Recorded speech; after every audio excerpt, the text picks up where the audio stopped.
जो कहा है कि 75 के बाद बधाई नहीं बल्कि विदाई के आदमी को सोचना चाहिए, तो क्या वो अब ये कहना चाहते हैं कि मोदी जी आप अपने स्वेच्छा से रिटायरमेंट का जो अनाउंसमेंट है वो कर दीजिए। आपने देखा कुछ दिनों 2 दिन पहले ही जो गृह मंत्री अमित शाह वो भी ये बात कहते हुए नजर आए। तो यहाँ बीजेपी के अंदर अब कहीं ना कहीं ऐसा लगता है कि आरएसएस के साथ में टकराहट जो है, जो अहिरवाल बेल्ट है उसके जरिए बीजेपी अपनी सरकारें बनाती रही है, लेकिन मुख्यमंत्री बनाने की बारी आती है तो इस तबके को या इस क्षेत्र को छोड़ दिया जाता है। ये राव इंद्रजीत क्या भारतीय जनता पार्टी में राव इंद्रजीत सिंह को हटाने की तैयारियां चल रही हैं? तो क्या इसलिए राव इंद्रजीत सिंह ने आरती राव के आवास पर 12 विधायकों संग रात्रि भोज का आयोजन किया था और सार्वजनिक रूप से ये कहना कि डिनर डिप्लोमेसी को राजनीतिक रंग देने की जरूरत नहीं है, इसे डिप्लोमेसी कहना की जरूरत नहीं है। राव इंद्रजीत या उनके विधायकों ने साफ तौर पर सार्वजनिक रूप से ये तो स्वीकारा नहीं कि इसके पीछे की मंशा क्या है, लेकिन खुलकर ये कहा कि अगर कोई भी पार्टी का आयोजन करता है तो उसमें हम भी मौजूद हो सकते हैं, इसे राजनीतिक रंग देना जरूरी नहीं है।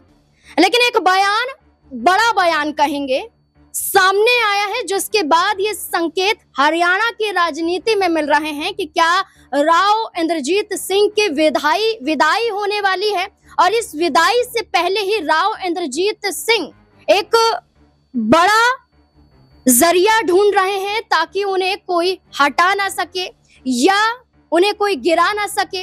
दरअसल एक बड़ा बयान, क्या बयान? ये बयान आरएसएस प्रमुख मोहन भागवत का है, जिन्होंने कहा है कि अगर कोई 75 साल होने पर आपको बधाई दे तो इसका मतलब है कि आपको रुक जाना चाहिए, दूसरों को काम करने का मौका देना चाहिए।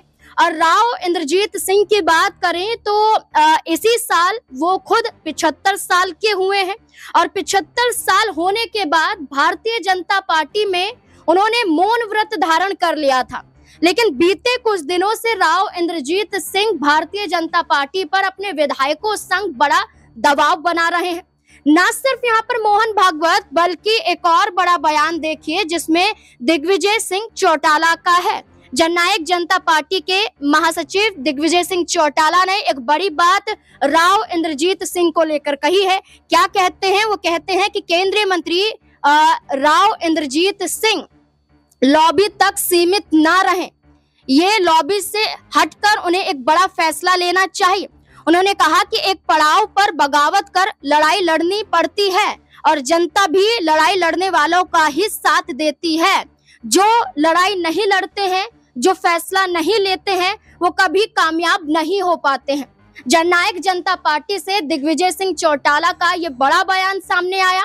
इस बयान के साथ मोहन भागवत का वो बयान जिसमें कहा गया कि 75 साल के होने पर खुशियां नहीं बल्कि आपको विदाई की तैयारी कर लेनी चाहिए। तो क्या राव इंद्रजीत सिंह इसी कोशिशों में हैं कि वो अब भारतीय जनता पार्टी का साथ छोड़ देंगे?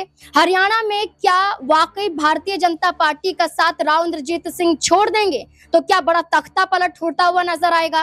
क्या भारतीय जनता पार्टी अपना 5 साल का पूरा कार्यकाल पूरा नहीं कर पाएगी? इसी से जुड़े हुए तमाम सवाल हैं, सवालों के जवाब लेंगे। मेरे वरिष्ठ सहयोगी अमन सर मेरे साथ जुड़ चुके हैं। सर, 2 बयान हैं लेकिन पहले मोहन भागवत के बयान से शुरुआत करेंगे। 75 साल का उन्होंने जिक्र किया और यही 75 साल को लेकर बीजेपी में अन्य नेताओं पर भी गाज गिर सकती है, लेकिन क्या इशारा राव इंद्रजीत सिंह को लेकर भी माना जाए?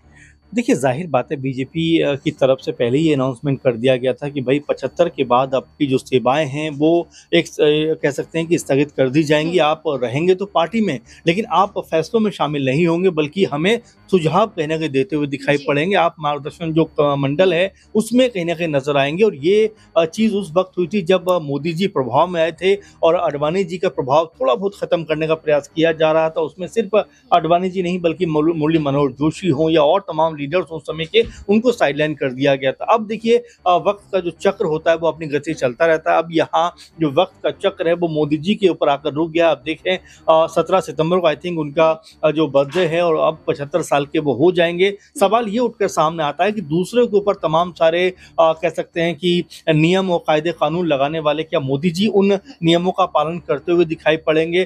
खुद मोदी जी की बात नहीं बल्कि यहाँ पर जो जिक्र आपने किया राव इंद्रजीत के बारे में, जिस तरह से आप बात कर रहे हैं कि हरियाणा के मजबूत नेता हैं, सांसद हैं, इस समय मंत्री भी हैं, तो ऐसे में क्या अब उनकी कुर्सी भी खतरे में दिखाई पड़ सकती है? तो कई तरह की बातें इस समय अब निकल के सामने आती हैं। जो इशारों में मोहन भागवत आरएसएस प्रमुख ने जो कहा है कि 75 के बाद बधाई नहीं बल्कि विदाई के आदमी को सोचना चाहिए, तो क्या वो अब ये कहना चाहते हैं कि मोदी जी आप अपने स्वेच्छा से रिटायरमेंट का जो अनाउंसमेंट है वो कर दीजिए? आपने देखा कुछ दिनों 2 दिन पहले ही जो गृह मंत्री अमित शाह वो भी ये बात कहते हुए नजर आए। तो यहाँ बीजेपी के अंदर अब कहीं ना कहीं ऐसा लगता है कि आरएसएस के साथ में टकराहट जो है वो बढ़ती हुई दिखाई पड़ रही, या फिर ये कहा जाए कि आरएसएस जो है अपना दबाव बीजेपी के ऊपर बनाना चाहता है और यहाँ पर मोदी जी का जो 11-12 साल का पीएम के ओहदे पर रहते हुए जो कार्यकाल है उसके ऊपर अब फुल स्टॉप लगाना चाहता है। और क्या उसकी जो वानगी है अब दिखाई पड़ने लग गई है? क्या उसका जो असर है क्या राव इंद्रजीत सरीखे नेताओं के ऊपर भी नजर आएगा जो लगभग 75 प्लस कर गए हैं? तो ऐसे में यही कहा जा रहा है कि सिर्फ मोदी जी नहीं बल्कि उनके हम उम्र जो भी लोग हैं क्या वो अब बीजेपी से रिटायर होते हुए दिखाई पड़ेंगे? क्या जो एक्टिव अब तक थे क्या उनको अब एक तरीके से मार्गदर्शन जो मंडल है उसमें डाल दिया जाएगा? राजनाथ सिंह का जिक्र भी इसमें कर सकते हैं। दिग्विजय चौटाला का जो बयान आया है कि आपको फैसला लेना ही पड़ेगा, जनता भी उसी का साथ देती है जो फैसला लेते हैं, लड़ाई लड़ते हैं, तो क्या राव इंद्रजीत सिंह कोई बड़ा फैसला ले सकते हैं? राव इंद्रजीत के बारे में यही बात लगातार उभर के सामने आती है कि जिस तरह से उनको फैसला करना चाहिए था जब कह सकते हैं कि वो मजबूत थे, जिस समय वो सबसे ताकतवर कह सकते हैं नेताओं में से थे, उम्र भी उनके साथ थी, उस समय उन्होंने कोई बड़ा फैसला नहीं किया। जिस बहाव में बहते चले गए आज वो कहीं ना कहीं जहाँ पर जाकर रुके हैं, जरूर ये बात सोच रहे होंगे कि जिस बात को लेकर वो आज अड़े हुए हैं, अगर 2 साल पहले इस बात के ऊपर मुखर होकर मजबूती से अगर वो अड़ गए होते तो शायद आज हरियाणा के मुख्यमंत्री बनते हुए दिखाई पड़ते। लेकिन उन्होंने जिस तरह से खामोशी के साथ में चलना बेहतर समझा और अभी भी अगर आप देखेंगे तो खुलकर सामने नहीं आ रहे हैं, खुलकर नहीं बोल रहे, लेकिन हाँ ये जरूर कहते हुए दिखाई पड़ रहे हैं कि भाई जो अहिरवाल बेल्ट है उसके जरिए बीजेपी अपनी सरकारें बनाती रही है, लेकिन मुख्यमंत्री बनाने की बारी आती है तो इस तबके को या इस क्षेत्र को छोड़ दिया जाता है। ये राव इंद्रजीत कहते हुए दिखाई पड़ रहे हैं, अभी भी मजबूती के साथ में अपना पक्ष नहीं रख रहे और यही बात यहाँ पर जिस तरह से कही जा रही है कि भाई उनको मजबूती के साथ में अपना जो पक्ष है वो रखना चाहिए था। और यही वजह कि देखिए अब 75 प्लस आप हो गए हैं, तो ऐसे में क्या अब बीजेपी आपको जिम्मेदारी देगी? क्या बीजेपी यहाँ पर आपकी जो कह सकते हैं केंद्र में आप मंत्री हैं, क्या आपकी भी सेवाएं यहाँ पर रोकती हुई नजर आएगी? तो ये कई ऐसे पहलू हैं जो अब कह सकते हैं कि इंद्रजीत के समक्ष आने वाले हैं, राव इंद्रजीत के सामने आने वाले हैं। देखिए बीजेपी के कई और विधायक भी तो राव इंद्रजीत के समर्थन में ही दिखाई दे रहे हैं। अनिल विज की बात करें, रामकुमार गौतम की बात करें, तो वो खुलकर कहते हैं कि राव इंद्रजीत सिंह ने कोई गलत कदम नहीं उठाया। अनिल विज खुद 72-73 के हो रहे हैं, तो ऐसे में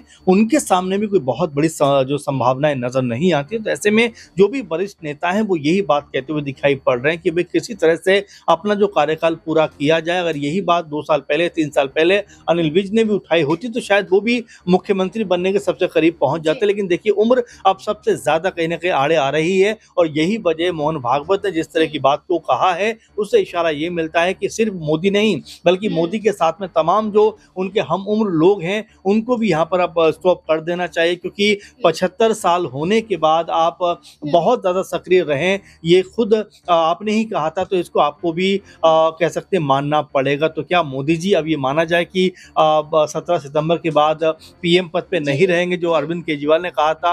क्या राव इंद्रजीत भी अब अपना पद त्यागते हुए नजर आएंगे? तो कई तरह के सवाल हैं जो मोहन भागवत के इस बयान के बाद उठते हुए दिखाई पड़ रहे हैं। देखिए बिल्कुल मोहन भागवत का एक बयान और इस बयान के बाद जो भी 75 साल के हो चुके हैं या 75 साल के होने वाले हैं, भाजपा में रहते हुए उन्हें तैयारी कर लेनी चाहिए, अपना पूरा बिस्तर समेट लेना चाहिए। ये इशारा कहीं ना कहीं इस तरफ ही दिखाई दे रहा है। लेकिन क्या हरियाणा की राजनीति में इसका असर पड़ता हुआ नजर आएगा? क्या राव इंद्रजीत सिंह साथ छोड़ते हुए नजर आ सकते हैं? क्या लगता है इस पूरे मुद्दे को लेकर? अपनी राय भी कमेंट सेक्शन में जरूर दें। धन्यवाद।